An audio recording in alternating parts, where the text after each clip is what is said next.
નમસ્કાર વિદ્યાર્થી મિત્રો, ફર્સ્ટ યર બીએસસીમાં સેમેસ્ટર 2 જેમાં આપણે કેમેસ્ટ્રી વિષય સાથે મળી રહ્યા છીએ.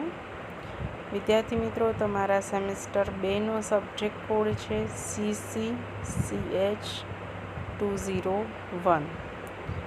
Shrimati G B Pavaya and Shrimati PS Pavaya science કોલેજથી હું દિશા ભાવસાર આપ સૌ વિદ્યાર્થી મિત્રોને કેમેસ્ટ્રી વિષય સાથે મળી રહી છું. મિત્રો, આપણું આજે આ ફર્સ્ટ લેક્ચર જ છે. અગાઉ તમે ઘણા બધા લેક્ચર્સ અટેન્ડ કર્યા છે, તો ઝડપથી આપણે એ સિલેબસને પણ જોઈ લઈએ. તમે યુનિટ 1 ભણી રહ્યા છો. યુનિટ નંબર 1માં વિદ્યાર્થી મિત્રો, તમે અત્યારે જે અભ્યાસ કરો છો એ તમારું યુનિટ 1નો એ પોર્શન છે કોઓર્ડિનેશન કમ્પાઉન્ડ, એટલે કે સવર્ગ સંયોજનો, અને એનો બી પોર્શન છે એક્ટિનાઇડ સંયોજનો, એટલે કે એક્ટિનાઇડ્સ. ત્યારબાદ વિદ્યાર્થી મિત્રો, આપણે યુનિટ નંબર 2નો અભ્યાસ કરવાનો છે. તો યુનિટ નંબર 2 જે છે એ તમારું ઓર્ગેનિક કેમેસ્ટ્રીનું યુનિટ છે, અને આ યુનિટનું નામ છે stereo chemistry of organic compounds, એટલે કે કાર્બનિક સંયોજનોનું અવકાશ રસાયણ. એનો આપણે અહીંયા અભ્યાસ કરવાના છીએ. તો તમે કાર્બનિક સંયોજનોનો તો અભ્યાસ કરેલો છે, પણ એના અવકાશ રસાયણ એ આપણે નવો અહીંયા એ ટોપિક્સને સમજવાનો રહેશે. વિદ્યાર્થી મિત્રો, તમારું યુનિટ નંબર 3 અને 4 જે છે એ પણ તમને ખ્યાલ જ છે કે યુનિટ 3 છે એ ફિઝિકલ કેમેસ્ટ્રીનું યુનિટ છે, અને આ યુનિટમાં તમારે 2 પોર્શન છે. અહીંયા બી આવશે. એ પોર્શન છે એ છે તમારું કેમિકલ કાઇનેટિક્સનું, એટલે કે રાસાયણિક ગતિશાસ્ત્ર. બી પોર્શન છે એ તમારું ન્યુક્લિયર કેમેસ્ટ્રીનું છે, કેન્દ્રીય રસાયણ, એટલે કે આપણું ન્યુક્લિયર કેમેસ્ટ્રી. અને યુનિટ નંબર 4 જે છે એ તમારું એનાલિટિકલ કેમેસ્ટ્રીનું છે, વૈશ્લેષિક રસાયણનું. તો વિદ્યાર્થી મિત્રો, આપણે હવે અત્યારે જે સ્ટાર્ટ કરવા જઈ રહ્યા છીએ એ છે તમારું યુનિટ નંબર 2, એટલે કે ઓર્ગેનિક કેમેસ્ટ્રી, જેનું નામ છે stereo chemistry of organic compounds, એટલે કે કાર્બનિક સંયોજનોનું અવકાશ રસાયણ. તો હવે મિત્રો, આ યુનિટમાં આપણે સ્ટાર્ટ કરીએ તો પહેલાં તો અવકાશીય સમઘટકો. અવકાશીય સમઘટકો કયા છે એ હું તમને સમજાવીશ. તો અવકાશમાં જે પ્રાપ્ત થતા સમઘટકો છે એમાં આવે છે પ્રકાશીય સમઘટકો, ભૌમિતિક સમઘટકો અને સંરૂપી સમઘટકો. તમે અગાઉ પણ આ જે સમઘટકો છે એનું વર્ગીકરણ અગાઉના તમારા સ્ટાન્ડર્ડ્સમાં ભણેલા છો. આપણે અહીંયા ફરી એકવાર એનું વર્ગીકરણ જોયું. પ્રકાશીય સમઘટકો એટલે કોણ?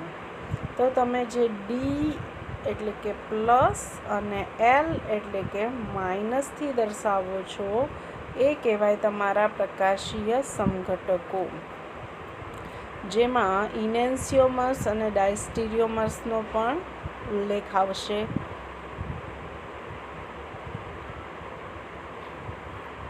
સાથે સાથે વિદ્યાર્થી મિત્રો, તમારે અહીંયા મેસો સમઘટકોનો પણ અભ્યાસ કરવાનો આવશે.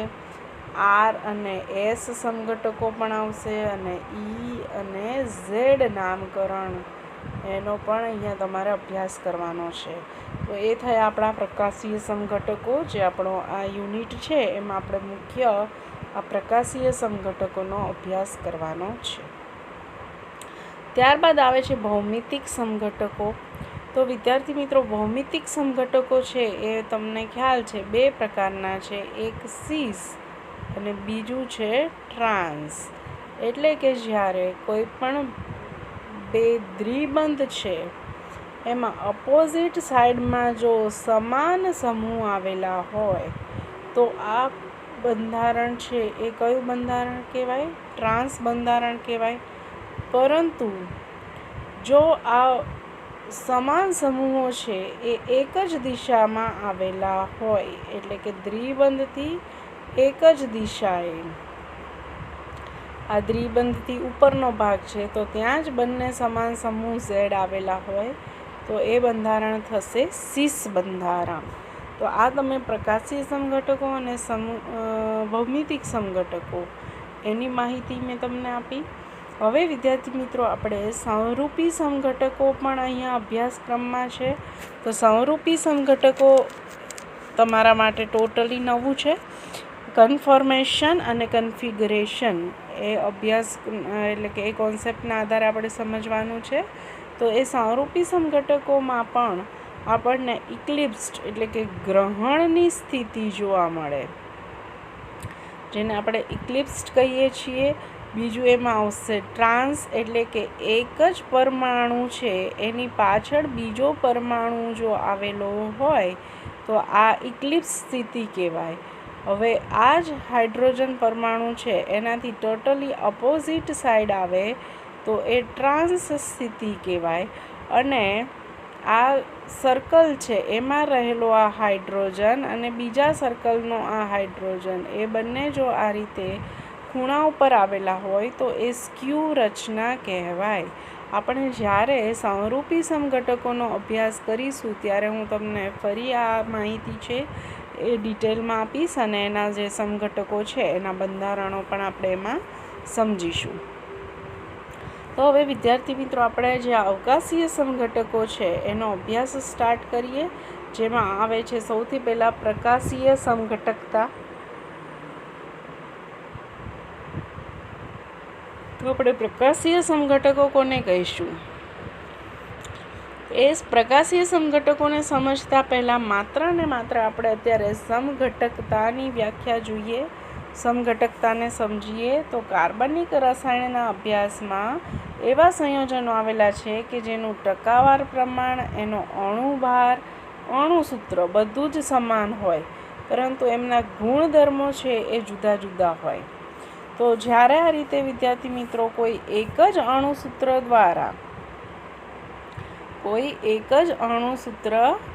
દ્વારા આપણે બે કે વધારે પદાર્થો દર્શાવી શકીએ, એટલે કે અણુસૂત્ર એક જ હોય પરંતુ પદાર્થો કેવા હોય? જુદા જુદા. તો આ ઘટનાને સમઘટકતા કહેવામાં આવે છે. અને આ અણુસૂત્ર દ્વારા જે સંયોજનો દર્શાવીએ છીએ એને આપણે સમઘટકો એટલે કે આઇસોમર્સ કહીએ છીએ. હવે આપણે સમઘટકતા છે એના પણ બે પ્રકાર છે. કઈ સમઘટકતા? એક તો બંધારણીય અને બીજી અવકાશીય. બંધારણીય છે એ સમઘટકતા એ તમે અગાઉના સ્ટાન્ડર્ડ્સમાં ભણેલા છો, એટલે અહીંયા માત્ર બંધારણીય સમઘટકતાના નામને એટલે કે એના વર્ગીકરણને જ આપણે જોઈશું, એનો અહીંયા અભ્યાસ કરવાનો નથી. તમારે આ યુનિટમાં અભ્યાસ કરવાનો છે અવકાશીય સમઘટકતાનો. તો આપણે બંધારણીય સમઘટકતા છે એ જોઈએ. તો આ સમઘટકો છે એ અણુમાં હાજર પરમાણુ કે સમૂહોના બંધમાં જોડાવાની ભિન્નતા જોવા મળે છે. એટલે કે અણુની અંદર જે પરમાણુ અથવા તો સમૂહો છે એ જુદી જુદી રીતે જોડાયેલા હોય છે. આ પ્રકારની સમઘટકતા છે એમાં અણુના આપણને અણુસૂત્ર કેવા હોય? સમાન, પરંતુ એના બંધારણીય સૂત્રો છે એ ભિન્ન હોય, એટલે કે જુદા જુદા હોય. તો આવા સમઘટકોને આપણે બંધારણીય સમઘટકો કહીશું. અને એ કુલ કેટલા પ્રકારના છે? 6 પ્રકારના છે. કયા? તો શૃંખલા સમઘટકતા, પછી એનું સ્થાન સમઘટકતા એટલે કે પોઝિશન, એના પછી આવે છે ક્રિયાશીલ સમૂહ સમઘટકતા, મધ્યવર્તી સમઘટકતા, ટોટોમેરિઝમ એટલે કે ચલરૂપકતા, અને ચક્ર શૃંખલા સમઘટકતા. આપણે સપોઝ અહીંયા એક અને માત્ર એક જ ક્રિયાશીલ સમૂહ સમઘટકતાનું ઉદાહરણ લઈએ તો C3H7O. આ જે ઉદાહરણ લઈએ છીએ એમાં અણુસૂત્ર સમાન હશે પરંતુ એના બંધારણીય સૂત્ર છે એ કેવા મળશે? જુદા જુદા. તો અહીંયા 3 કાર્બનવાળું આપણે આ રીતે દર્શાવ્યું બંધારણ. સેમ અહીંયા પણ 3 કાર્બનવાળું બંધારણ આવશે. હવે અહીંયા તમે જુઓ તો અહીંયા હું CH3 મૂકું, અહીંયા પણ CH3 મૂકું, C ડબલ બોન્ડ O, બરાબર છે. તો આ કયો સમૂહ કહેવાય? કીટોન સમૂહ કહેવાય. જ્યારે અહીંયા આપણે દર્શાવીએ CH2 C double bond OH, તો અહીંયા H છે કાર્બનની સાથે, તો અહીંયા હાઇડ્રોજનની સંખ્યા કેટલી થઈ? 3 ને 2 5 અને 1 6, બરાબર છે. અહીંયા પણ હાઇડ્રોજનની સંખ્યા કેટલી થઈ? હું તમને એ બીજી એક સ્લાઇડમાં તમને સમજાવું, એટલે થોડું તમે એને વિશેષ સમજી શકો. જુઓ, આપણી પાસે જે સમઘટક છે એને આપણે બંધારણીય સમઘટકના રૂપમાં સમજીએ છીએ. તો બંધારણીય સમઘટકમાં આપણે ક્રિયાશીલ સમૂહ સમઘટકતા એનું એક ઉદાહરણ લઈએ છીએ. એક્ઝામ્પલ C3H7 નહીં, પરંતુ H6 અને O પ્રકારનું, બરાબર. તો હવે અહીંયા આપણે ક્રિયાશીલ સમૂહ બે અલગ અલગ દર્શાવવાનો પ્રયત્ન કરીએ છીએ. એક કીટોન ક્રિયાશીલ સમૂહ અને બીજો આલ્ડીહાઇડ ક્રિયાશીલ સમૂહ. તો CH3 C double bond O અને CH3, અને આલ્ડીહાઇડ ક્રિયાશીલ સમૂહનું બંધારણ કેવું બનશે? તો CH3 CH2 C double bond O અને H, બરાબર છે. તો હવે વિદ્યાર્થી મિત્રો, અહીંયા તમે જોઈ શકો છો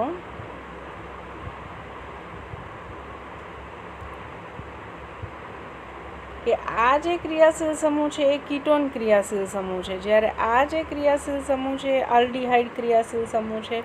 બંને બંધારણ આપણે દર્શાવ્યા છે. એમાં કાર્બનની સંખ્યાને કાઉન્ટ કરીએ તો અહીંયા કાર્બન નંબર 1, કાર્બન નંબર 2 અને કાર્બન નંબર 3, તો C3 થયા.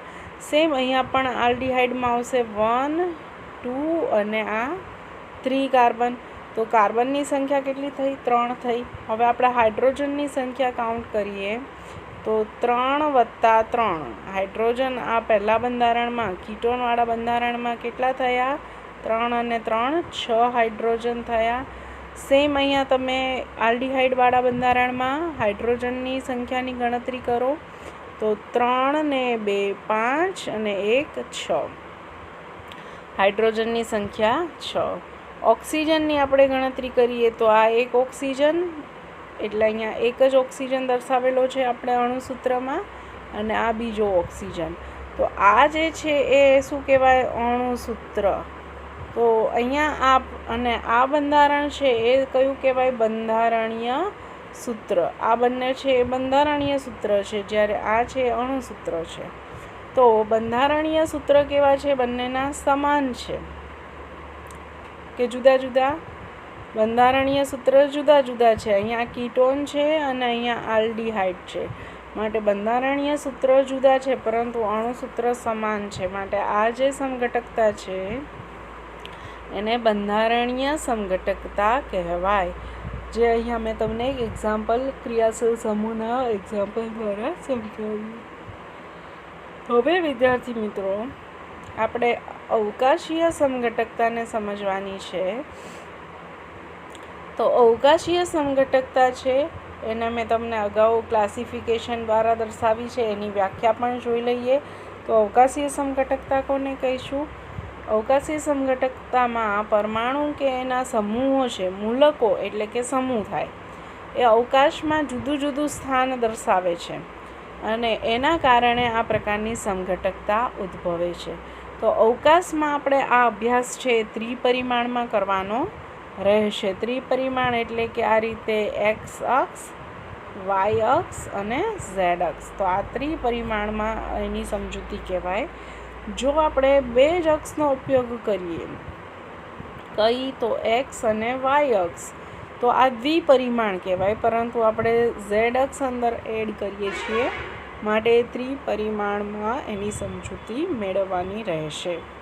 હવે વિદ્યાર્થી મિત્રો, આપણે આ જે અવકાશી સમઘટકતા છે એને વર્ગીકૃત એટલે કે ક્લાસિફાય કરીએ તો આ સમઘટકતાને આપણે 3 ભાગમાં વર્ગીકૃત કરીએ છીએ. પહેલી પ્રકાશીય, જેને આપણે ઇંગ્લિશમાં કહીશું ઓપ્ટિકલ આઇસોમરાઇઝેશન. એના પછી આવે છે ભૌમિતિક સમઘટકતા, જેને આપણે કહીશું જીઓમેટ્રિકલ આઇસોમર્સ. અને લાસ્ટમાં છે સંરૂપી એટલે કે ભ્રમણીય, જેને આપણે રોટેશનલ અથવા તો કન્ફોર્મેશનલ આઇસોમરાઇઝમથી ઓળખીએ છીએ. હવે વિદ્યાર્થી મિત્રો, આપણે જ્યારે આ પ્રકાશીય સમઘટકતાને સમજવી હોય તો પહેલાં તો એની ડેફિનેશન જોઈએ. પ્રકાશીય સમઘટકતા શું છે?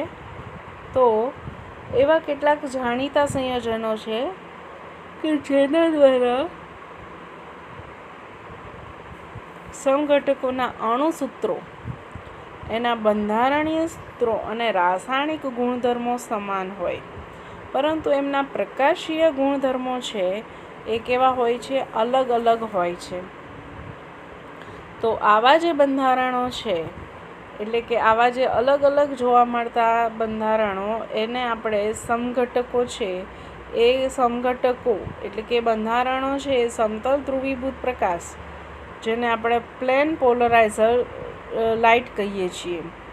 તો આ જે સમતલીય ધ્રુવીભૂત પ્રકાશનો એક વર્તણૂક એટલે કે એનો વ્યવહાર છે, એનું બિહેવિયર છે, એ પ્લેન પોલરાઇઝ લાઇટ છે એનું બિહેવિયર કેવું હોય છે?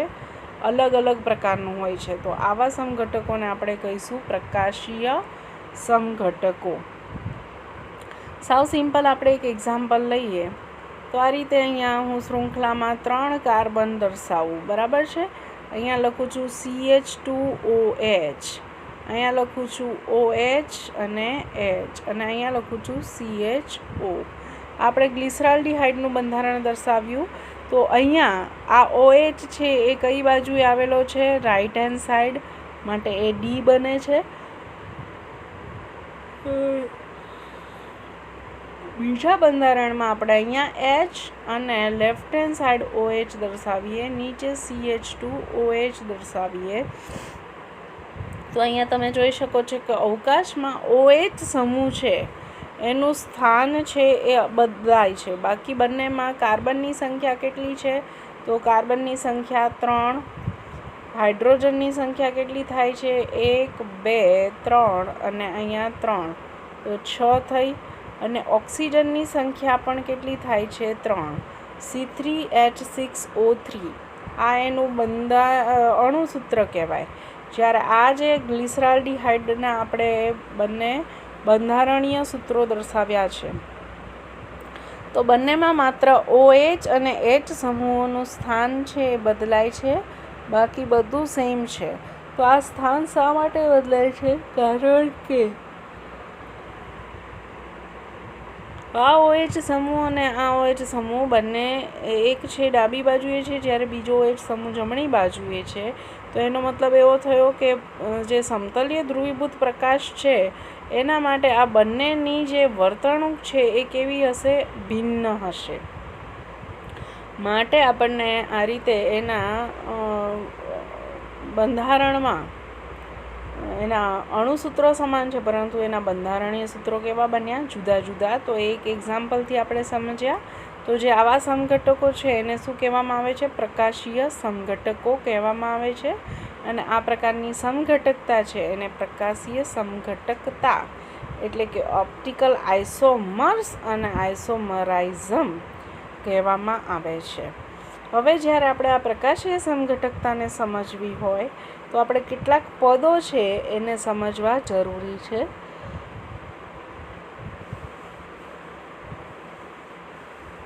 તો પ્રકાશીય સમઘટકતાને સમજતા પહેલાં આપણે સમજવાની જરૂર પડશે સમતલીય ધ્રુવીભૂત પ્રકાશને, એટલે કે પ્લેન પોલરાઇઝ લાઇટ કોને કહેવાય. એના પછી બીજું છે પ્રકાશ ક્રિયાશીલતા, ઓપ્ટિકલ એક્ટિવિટી. પ્રકાશીય ક્રિયાશીલ બંધારણ છે કે નહીં એ કેવી રીતે નક્કી કરવાનું છે એ પણ આપણે સમજીશું. એના પછી આવે છે વિશિષ્ટ પરિભ્રમણ, જેને આપણે સ્પેસિફિક રોટેશનથી ઓળખીએ છીએ, એ પણ આપણે પદને સમજીશું. અને લાસ્ટમાં છે અસમિત કાર્બન પરમાણુ એટલે કે એસિમેટ્રિક કાર્બન એટમ. સિમેટ્રિક એટલે એની ચારે ચાર સંયોજકતા છે એ સમાન હોય, જ્યારે એસિમેટ્રિક એટલે કે એની ચારે ચાર સંયોજકતા કેવી હોય? અલગ અલગ હોય, જેને આપણે અસમિત કાર્બન પરમાણુથી ઓળખીએ છીએ. તો હવે આપણે 1 by 1 આ ચારે ચાર પદોને સમજીએ. એમાં સૌથી પહેલાં આપણે સમજીશું સમતલીય ધ્રુવીભૂત પ્રકાશને. સમતલીય ધ્રુવીભૂત પ્રકાશને આપણે સમજીએ તો સામાન્ય રીતે આપણે કોઈ એક માધ્યમ છે એમાંથી સાદો પ્રકાશ આવે છે. સાદો પ્રકાશ છે એ સમતલીય ધ્રુવીભૂત પ્રકાશ કહેવાય નહીં, કારણ કે સાદા પ્રકાશમાં 7 રંગોનું મિશ્રણ હોય. કેટલા રંગોનું? 7 રંગોનું. કયા કયા? તો જાની, વાલી, પીનારા. એટલે કે એની અંદર સાદો પ્રકાશ છે, એની અંદર આપણને આ રીતે જાંબલી, જાની, વાલી, પીનારામાં જાંબલી, નીલો, પીળો, નારંગી, વાદળી, લીલો અને રાતો, આ 7 પ્રકાશ આવેલા છે. એ શેમાં છે? સાદા પ્રકાશમાં. અને આ જે સાદો પ્રકાશ છે એમાં હવે જે ધ્રુવીભવન છે, પ્રકાશનું ધ્રુવીભવન, એ આ રીતે બધી જ દિશામાં કંપન અનુભવતું હોય. આ તમે જોઈ શકો છો, વિરુદ્ધ દિશા છે, એરો અપ અને ડાઉન. આ પણ વિરુદ્ધ દિશા છે, ત્રિપરિમાણમાં તમે જુઓ છો તો આ પણ એક્સ અને આ -x, વાય અને -y, ઝેડ અને -z. એ જ રીતે અહીંયા પણ આપણે દર્શાવીએ તો આ બધા જ કંપનો છે એ કેવા છે? અલગ અલગ દિશામાં છે. તો આ જે કંપનો છે, એટલે કે આવો જે પ્રકાશ છે, સાદો પ્રકાશ, એના કંપનો છે એ કેવા હોય છે? બધી જ દિશામાં હોય છે. પરંતુ આ પ્રકાશને જો કોઈ આપણે પોલરાઇઝરમાંથી પસાર કરીએ, પોલરાઇઝર એટલે કે ધ્રુવક, તો આ પ્રકાશ જ્યારે સાદો પ્રકાશ આમાંથી ધ્રુવકમાંથી પસાર થશે એટલે એના જે કંપનો આ બધી જ દિશામાં છે એના સ્થાને એક જ દિશામાં આવી રીતે એક જ તલમાં એ ગોઠવાઈ જશે. અને આવા પ્રકાશને કહેવાય છે સમતલ. એક જ તલમાં છે માટે સમતલ ધ્રુવીભૂત પ્રકાશ. આ પ્રકાશને શું કહેવાય છે? સમતલ ધ્રુવીભૂત પ્રકાશ. હવે આપણે એને ડિટેલમાં સમજીએ તો આપણે જે સમજ્યા છીએ એ જ કોન્સેપ્ટ અહીંયા આવશે. હવે સામાન્ય જે શ્વેત પ્રકાશ છે, એટલે કે સામાન્ય આપણે માધ્યમમાંથી આવતો પ્રકાશ, એમાં કેટલા રંગ જોવા મળે છે? તો 7 રંગો આવેલા છે. અને એ 7 રંગોની તરંગ લંબાઈ અને એની ઉર્જા કેવી હોય? જુદી જુદી.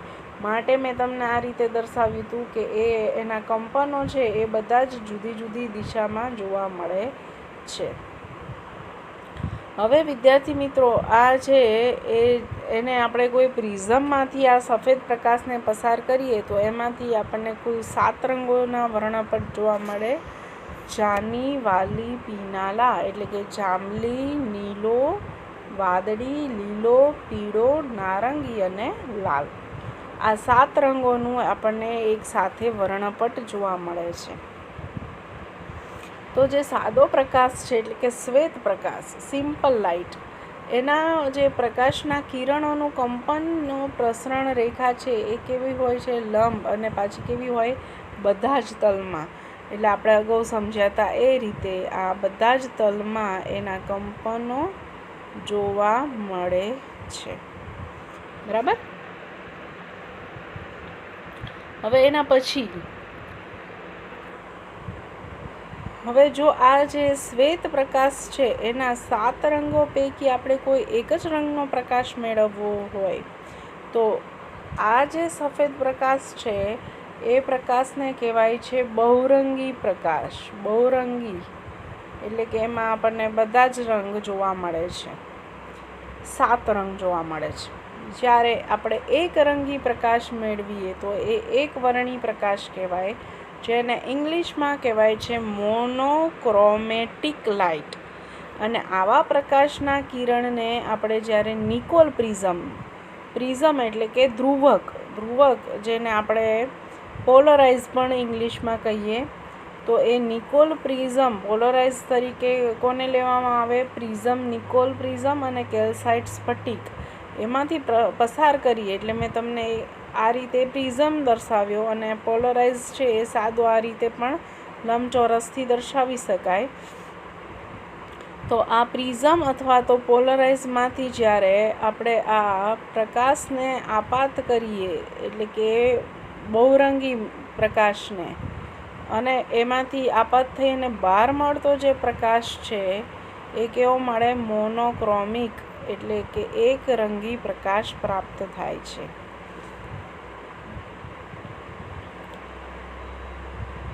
તો આ આપણે જે સમતલ ધ્રુવીભૂત પ્રકાશ, આ જે એકરંગી પ્રકાશ મળ્યો એને કયો પ્રકાશ કહેવાય? પ્લેન પોલરાઇઝ લાઇટ, એટલે કે સમતલ ધ્રુવીભૂત પ્રકાશ તરીકે ઓળખાય છે. અને આ જે પ્રકાશ પ્રાપ્ત થાય છે એના કંપનો કેવા મળે છે? તો જે પ્રકાશના કંપનો એક જ સમતલમાં ધ્રુવીભવન પામતા હોય છે, અને તેથી જ એને સમતલ ધ્રુવીભૂત પ્રકાશ કહેવામાં આવે છે. અહીં આપણે જે નિકોલ પ્રિઝમ છે એનો આપણે ધ્રુવક તરીકે ઉપયોગ કરીએ છીએ. તો ધ્રુવક એટલે શું? ધ્રુવકની વ્યાખ્યા સમજીએ તો જ્યારે અધ્રુવીભૂત પ્રકાશ, એટલે કે જેના કંપનો છે એ આ રીતે આપણને બધી જ દિશામાં મળે છે, એને શું કહેવાય? અધ્રુવીભૂત પ્રકાશ. અધ્રુવીભૂત પ્રકાશને આપણે જ્યારે ધ્રુવીભૂત પ્રકાશમાં રૂપાંતરિત કરીએ, એટલે કે એક જ દિશામાં આપણને એના કંપનો પ્રાપ્ત થાય. તો અધ્રુવીભૂત પ્રકાશને ધ્રુવીભૂત પ્રકાશમાં રૂપાંતરિત કરતા જે સ્ફટિક છે, ઘટક છે, એને શું કહેવાય છે? ધ્રુવક, એટલે કે પોલરાઇઝર કહેવામાં આવે છે. તો આ ધ્રુવક તરીકે કોનો ઉપયોગ થાય છે? નિકોલ પ્રિઝમનો, કેલ્સાઇટ સ્ફટિક, અહીંયા આપણે અગાઉ એનો ઉલ્લેખ કર્યો હતો, કેલ્સાઇટ સ્ફટિક, બરાબર છે, ટુર્મેલિન સ્ફટિક અને પોલેરોઇડ્સ. આ જે બધા પ્રિઝમ અને સ્ફટિક છે એનો આપણે ધ્રુવક તરીકે ઉપયોગ કરી શકીએ છીએ. તો હવે એનો આપણે ડાયાગ્રામ પણ જોઈએ. નેક્સ્ટ સ્લાઇડમાં આપણે અહીંયા જોઈ શકીએ છીએ ડાયાગ્રામ. જુઓ, પહેલાં અહીંયા આ એકરંગી પ્રકાશ છે એ અહીંથી આપણે મોનોક્રોમિક લાઇટ, એટલે કે સફેદ રંગનો પ્રકાશ, બરાબર છે. તો એ જ્યારે આપાત કરીએ ત્યારે એની કોમન લાઇટ છે, એટલે કે એ અધ્રુવીભૂત પ્રકાશ છે, કારણ કે એના કંપનો અહીંયા સર્કલની અંદર તમે જોઈ શકો છો, એરો છે બધી જ દિશામાં છે, એટલે કે તલોમાં કંપન છે, બધા જ તલોમાં, બધી જ દિશામાં એનું કંપન જોવા મળે છે. માટે એ કેવો કહેવાય? અધ્રુવીભૂત પ્રકાશ કહેવાય. હવે એ અધ્રુવીભૂત પ્રકાશને આપણે અહીંયા આ પોલરાઇઝર, એટલે કે એક ધ્રુવક દર્શાવેલો છે. ધ્રુવક તરીકે કોણ છે? પોલરાઇઝરનું ગુજરાતી થશે ધ્રુવક. ધ્રુવક તરીકે આપણે આગળ જોયા એ પ્રમાણે નિકોલ પ્રિઝમ, ટુર્મેલિન સ્ફટિક, કેલ્સાઇટ સ્ફટિક, બરાબર છે, એ બધાનો ઉપયોગ કરી શકીએ. અને એમાંથી જ્યારે આ ધ્રુવકમાંથી આ અધ્રુવીભૂત પ્રકાશ જ્યારે પસાર થાય તો તમે જોઈ શકો છો કે પ્રકાશ પસાર થયા પછી આપણને જે પ્રાપ્ત થતો પ્રકાશ છે એના કંપનો ક્યાં છે? એક જ દિશામાં, એક જ તલમાં આવેલા છે. માટે આ પ્રાપ્ત થતો પ્રકાશ છે એ કેવો કહેવાય? સમતલ ધ્રુવીભૂત પ્રકાશ તરીકે ઓળખવામાં આવે છે. તો આપણે સમતલ ધ્રુવીભૂત પ્રકાશને શેમાંથી મેળવ્યો? અધ્રુવીભૂત પ્રકાશમાંથી. માટે અહીંયા આપણે કેટલાક છે વર્ડ્સ યાદ રાખીશું. કયા કયા વર્ડ્સ છે? તો અધ્રુવીભૂત પ્રકાશ, એકવર્ણી પ્રકાશ જેને મોનોક્રોમિક કહીશું, અને સમતલ ધ્રુવીભૂત પ્રકાશ જેને આપણે પ્લેન પોલરાઇઝર કહીશું. તો મેઇન છે કે આપણે અધ્રુવીભૂત પ્રકાશમાંથી ધ્રુવીભૂત પ્રકાશ પ્રાપ્ત કરવો હોય તો એના માટે ધ્રુવકની જરૂર પડે છે, અને એ ધ્રુવક તરીકે નિકોલ પ્રિઝમ, ટુર્મેલિન સ્ફટિક, કેલ્સાઇટ સ્ફટિક વગેરેનો આપણે ઉપયોગ કરીએ છીએ, જેના દ્વારા આ જે કંપનો છે બધી દિશામાં ફેલાયેલા છે એ આપણને એક જ તલમાં કંપનો પ્રાપ્ત થાય છે, અને આવા પ્રકાશને આપણે કહીશું પ્લેન પોલરાઇઝર લાઇટ.